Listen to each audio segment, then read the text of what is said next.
যে সাধারণ সভা হচ্ছে, যিনি সভাপতিত্ব করছেন তাকে আমি শ্রদ্ধা জানিয়ে উপস্থিত তারই পবিত্র পাঞ্জাবাহী সভাপতি ঋত্বিক যারা আছেন, উপস্থিত যাদব, অধৈর্য ও স্বস্তায়নী উদ্গাতা কর্মী যারা আছেন এবং দূর দূরান্ত থেকে আগত আমার মমতাময়ী মায়েরা এবং ইষ্টপ্রাণ দাদাদের যথাযোগ্য স্থানে আমার রানন্দিত জয়গুরু জানাচ্ছি। আগামীকাল আমাদের পয়লা বৈশাখ, পরম দয়ালকে প্রণামের মাধ্যম দিয়ে নতুন বছরকে আমরা স্বাগত জানাবো এবং এই বছরটাকে আমরা বিদায় জানাবো। এই বিদায় লগ্নে আবার যিনি আসছেন তার যে লগ্নের যে কাল উপস্থিত হয়েছে আমাদের জীবনে আজকের দিনটাতে, সেই চাওয়া পাওয়ার মাঝখান দিয়ে আমরা যেন সকলে তার হয়ে উঠি, এই কথাটার মধ্যে দিয়ে আজকের যে সাবজেক্ট, আজকের যে গুরুত্ব, আজকের যে আলোচনার গুরুত্ব, আমরা এখানে কেউ ঘুরতে আসিনি, আমরা কিছুটা নিয়ে যেতে এসেছি তাদের কাছ থেকে। সদ্গুরুর দীক্ষার প্রয়োজনীয়তা। এখানে বহু মানুষ এসছেন, আপনারা জানেন, সকলে কিন্তু ঠাকুর অনুকূল চন্দ্রের দীক্ষা এখনো পাননি। অনেকে এসছেন, ঘুরতে এসছেন, দেখতে এসছেন, বেড়াতে এসছেন। তাই মনে হয় পরমপিতা আজকে আমাদেরকে তার এই নির্দেশ দিয়ে দিলেন আলোচনার মধ্যে দিয়ে, সদ্গুরু গ্রহণের প্রয়োজনীয়তা। 22 বসন্তে ঠাকুরের যখন 22 বছর বয়স, স্বয়ং ভগবান নারায়ণ, নররূপী নারায়ণ ঠাকুর অনুকূল চন্দ্র যখন এক নিশিতে লিখেছিলেন সত্যানুসরণ মহাধর্মগ্রন্থ, তার মধ্যে তিনি বলছেন যারা যারা অধ্যয়ন করেন সত্যানুসরণটিকে, যখন যারা অধ্যয়ন করেন, পাঠ করেন না, অধ্যয়ন করেন, তিনি বলছেন, তিনি লিখছেন, সতনাম মনন করো, সৎসঙ্গের আশ্রয় গ্রহণ করো, আর তেমনতর ভাবে চলতে থাকো, তোমার উন্নয়নের জন্য আর ভাবতে হবে না। এমনতর গ্রান্টেড কথা একমাত্র ভগবান ঈশ্বর ছাড়া কেউ দিতে পারে না। সতনাম মনন করার কথা আছে।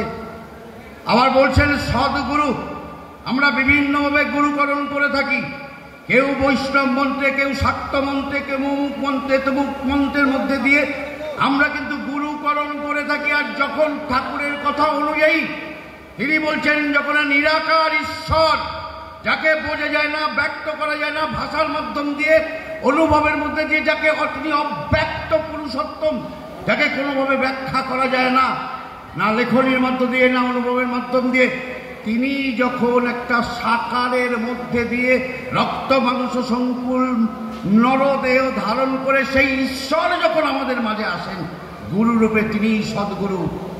আমাদের মানুষের একমাত্র লক্ষ্য, উদ্দেশ্য, এই মানব জীবনের লক্ষ্য এবং উদ্দেশ্য হচ্ছে ঈশ্বর প্রাপ্তি, এছাড়া দ্বিতীয় কোনো উদ্দেশ্য নেই। আমরা যদি সেইভাবে নামধানের মধ্যে দিয়ে, যাজন যোজনের মধ্যে দিয়ে থাকি, তাহলে বুঝবো যে তিনি বলছেন একমাত্র ঈশ্বর প্রাপ্তি হচ্ছে আমাদের জীবনের সব ধরনের সার্থকতা। তার মধ্যে দিয়ে আমরা যে টুকরো টুকরো ভাবে ঠাকুরের কাছে আমরা বিভিন্ন রকম কামনা করি, কেউ টাকার কামনা করি, কেউ বিভিন্ন সম্পদ, বিভিন্ন অসুখ বিসুখের কামনা করি। তাই ঠাকুর বলছেন যে তাকে পেলে অপাওয়া কিছু থাকে না, আর তিনি হচ্ছেন রক্ত মাংস সংকুল আমার ঈশ্বর, তিনি সদ্গুরু। আর একমাত্র তিনিই জানেন তার কি নাম, তাকে কি বলে ডাকতে হয়। ঠাকুর অনুকূল তার পিতৃ প্রদত্ত নাম, মাতৃ প্রদত্ত নাম, তিনি স্বয়ং ব্রহ্ম, সেই নামের মধ্যে যে একমাত্র স্বয়ং ঈশ্বরই তার নাম জানেন, শব্দ ব্রহ্মকে জানেন। কি নামে ডাকলে তিনি সাড়া দেন, একমাত্র তিনি জানেন। আর তিনি দয়া করে আমাদের মধ্যে এসে জানিয়ে দিয়ে যান। দীক্ষা নামক একটা আনুষ্ঠানিক রীতির মধ্যে দিয়ে ঋত্বিক দেবতাদের মধ্যে দিয়ে এই শব্দ ব্রহ্ম যখন আমাদের কর্ণজনির মধ্যে দিয়ে তিনি আমাদের মধ্যে দেন, তখন মানব জীবনের চরম সার্থকতা রূপ নেয়।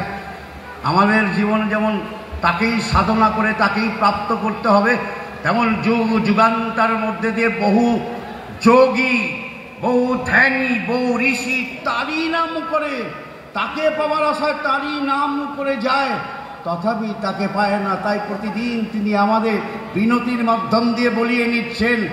বিনতি যখন আমরা করি, হুজুর মহারাজের দেওয়া যে দুটো দোহা আছে আমাদের, এই দোহার মধ্যে জ্ঞানী যোগী পিল রহে সব মন কি ঘানি, কত জ্ঞানী কত যোগী মনের ঘাড়িতে এখনো পিলে যাচ্ছে, তাকে প্রাপ্ত করতে পারছে না।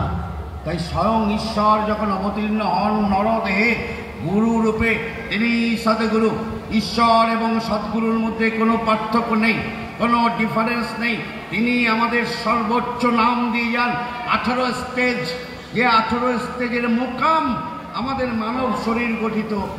দেখুন, একটা 18 যখন গল্প আসলো, একটা কথা বলি দেখুন, রামায়ণ 18 খণ্ডে রচিত হয়েছে, মহাভারতের 18 খণ্ডে মহাভারতের রচনা হয়েছে, এবং মহাভারতের মধ্যে দিয়ে ভগবান শ্রীকৃষ্ণ পুরুষোত্তম রূপে যখন আবির্ভূত হয়েছিলেন, মহাভারত কিন্তু 18 দিনে সেই যুদ্ধ সমাপ্ত হয়েছিল 18 দিনে। এইভাবে প্রতিটা খণ্ডের মধ্যে 18 অবস্থানটা কিন্তু মারাত্মকভাবে। এবং যখন মহাভারতের মধ্যে 18 জন বিশেষ তৎকালীন সময়ে যুদ্ধবীর ছিলেন আমাদের সেই মহাভারতের যুদ্ধের সময়, তাহলে 18 গুরুত্ব সর্বাধিক। আর ঠাকুর এই যুগে এসে 18 স্টেজের নাম, 18 স্তরের নাম, সর্বোচ্চ নাম, এর উপরে কোনো নাম নেই, এমনতর নাম তারই নাম নিয়ে তিনি আসলেন। তাই তার দীক্ষা গ্রহণের প্রয়োজনীয়তা আছে, নাহলে তাকে আমরা ডাকতে পারবো না। আমি বহু জায়গায়